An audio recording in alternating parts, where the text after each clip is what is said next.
bumili ako ng ito. Meron dito ang palaya. Ang tawag dito ay bitter melon. Tapos ito, meron din ito. Ayan.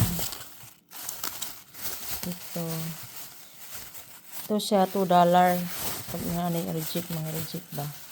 Reject, $2. May kasama na siyang ito, gulay, at saka kung ano yan. Tapos ito, mushroom. Bumili ako nito kasi masarap to sa tanghon. Sa tanghon. Tapos ito, bumili din ako ng sitaw. Ano, sitaw. Saka, okra. Okra. Okra. Ayan. Bumili ko. Tsaka bumili ako na tawag na yan.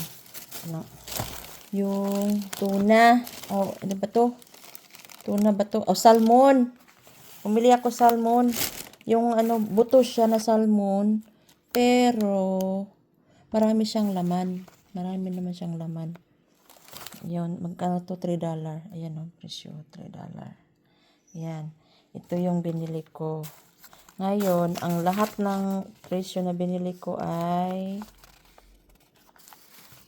13, 16, nasa mga $16. Ito lahat, $16. Mahigit. Ayan, $16. Kaya yun. Ito kasi, ang bilhin nito $. Hindi kagaya sa Pilipinas. Pwede natin